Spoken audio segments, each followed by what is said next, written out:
Hello, my name is Tara Kachaturoff, and I'm the host of Michigan Entrepreneur, where we feature businesses from startup to stellar. This week we have as our special guest William Cowger, who is the owner, photographer, and safari guide of Acacia Photography. Welcome to the program. Thank you very much for having me. Yeah. Well, I'm really excited about what we're going to talk about today because you're another example of a Michigan entrepreneur living your dream. Why don't you tell us a little bit about Acacia Photography, and then we're going to take a little trip back and find out what you did before you started Acacia. Okay.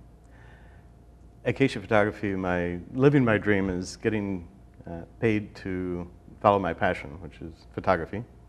And even more so, getting people to pay me to take them to Africa and introduce them to the wilds and amazing wildlife, as well as the wonderful people and the beauty of Africa.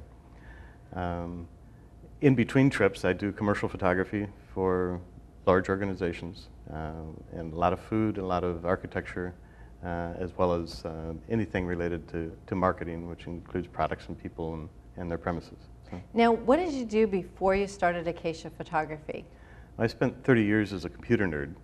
A computer nerd. I came to Michigan as a result of having an opportunity to see the world with Burroughs Corporation. Mm-hmm.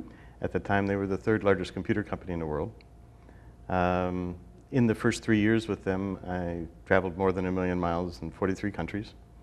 And settling down was moving to South Africa with them as a project manager for 5 years. It ended up being 5 years. It started out as an 18-month project, which I then stayed after the project went live. And that's when I got hooked on Africa. And it's the only place out of all the 43 countries I've been to that I go back regularly. And I'll never get tired of it. And so you spent your career in the computer world, and yes. in the computer industry, the tech industry. And then how long ago did you start Acacia Photography? I started the company in 2001, but I'd really started part-time professional in '99. So it's really just been around 11, 12 years when I decided I wanted to be a photographer when I grow up. And what was it that got you into doing that and saying, hey, I want to do this as a business? Well, actually, when I lived in South Africa, mm-hmm. Everything was so interesting and different that I started shooting a lot of photographs to remember. To the point where I was buying bulk rolls of film and keeping it in the freezer and cutting off slices and doing 2 or 3 rolls every week. Had a dark room in the spare bedroom and the bathroom, and so it just was one of those things, and that carried on from there. And one of the things, interestingly enough, when I started as a professional here, all of a sudden it opened up things because I started looking for beauty in our everyday surroundings, where I was always busy going to this client or that client or whatever it was. I started seeing a lot more, and there is a lot of beauty in our local surroundings that you kind of miss unless you really look for it. And you of course, you do corporate photography. Yes. Or is that what they call it? Yes, commercial photography. Commercial photography. Right. And do you do personal, like photographs for anything that's like non-commercial? I mean, do you do? On occasions, I do families, and I will do portraits, but I'm not a wedding photographer. Mm-hmm. I like my weekends. Yeah, and your evenings. And my evenings, yes, exactly. So. Now, let's talk about, I mean, you're kind of specialized, I mean, part of your title is a safari guide. Yes. So can you tell us a little bit about that? Because that's really fascinating. So you're combining, tell us about what you do with all of this. Okay. I mean, you're going to Africa. Where are you going to Africa when you go there? We go to Tanzania. Tanzania. We go Can you give us approximate location where Tanzania is? Tanzania is just south of Kenya, okay. Very near the equator. Okay.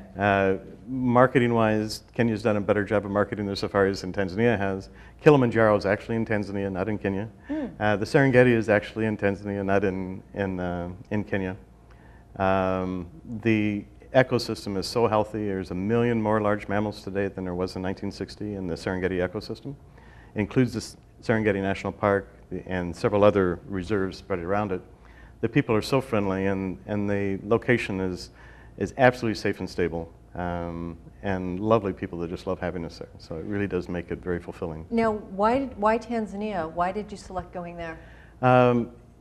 I've been to all the game parks, basically almost everyone in Africa. And there's got to be a lot. Yeah, there are. But all through even Mozambique and South Africa, of course, Botswana and Namibia and Zambia, and I've been through all those.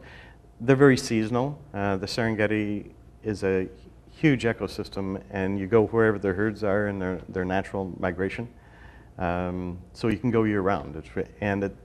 Whereas the other locations are all vegetation-oriented. There's a lot of vegetation in the rainy season and just after.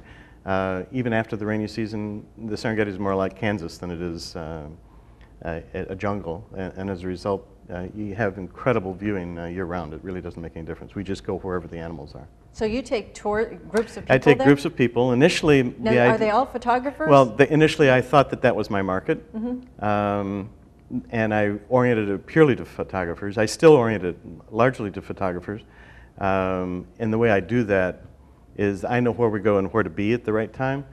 We also have these cars that have room for 8 people, but we only put 4 in them, so you always have room for your gear, a seat for your gear as well as a seat for yourself. But I also come to find out there's an awful lot of people that have this dream of going to Africa, but the media has made it sound so scary that they just want to have someone ease that anxiety to go with them. And I raise my hand and say, I'll do that. And so I've had, in the February trip this year, I had 12 people, and only 3 of them were really serious photographers. Oh, that's interesting. The May trip was mostly, I only had 2 people that weren't serious photographers, so it varies tremendously. Now, are these people all from Michigan? No, they're from all over. From all over. Now, how do people find out about you? They get about half of my business through my website, and many of those are, 4 of the couples in this last trip were from Canada, London and Windsor. There are 2 couples. I also had a woman from Arizona on that trip. So it really does vary tremendously. And how long are these trips when you go over there? We usually go for 12 days. Oh, that's long. On the ground there, yes. So you have really 9 full days, and you really know the place. Enough that when you see something interesting, you can stay and watch it. It's like your own wildlife special every time you go. It really it's a totally different thing, and for me, I see something totally different every time. Now, what's a typical day when you get up and you all stay at the same hotel, I assume? Yes. All in the same place. And we stay in really nice lodges, by the way. Really nice lodges. Yeah. 4 stars, right? They are 3 to 4 star, yeah, generally speaking. Now, when you stay there, you get up you probably get up pretty early in the morning. What's your schedule? Most photographers want to catch the sunrise, so Okay. we're up almost every morning before sunrise to catch the early morning light, especially when in the areas of the beautiful trees where you can get the silhouettes against the sunrise. And do you have special drivers for these cars? Yeah, and the cars. So you go in multiple Jeeps. Yes, big Jeeps. So we had 3 or 4 cars, or 3 cars at least every time. The drivers all have a 3-year technical education in wildlife behaviors and wildlife management. Oh, They speak 3 or 4 languages. Wow. They are the cream. It's one of the best jobs you can get in Tanzania, so they get the real cream of the crop.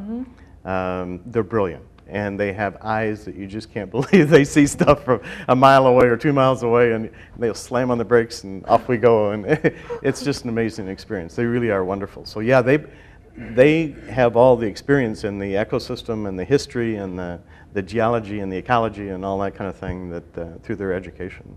And do you know a lot of these folks? I mean, well, are they now similar people that you use? I use the same people now for the last 8 years. I've been going back with them. The last 8 years? Yes. And approximately how many trips do you take each year? I like to do 4. 4 trips. I schedule 4 and usually end up doing 2 or 3 depending upon getting them filled. So it's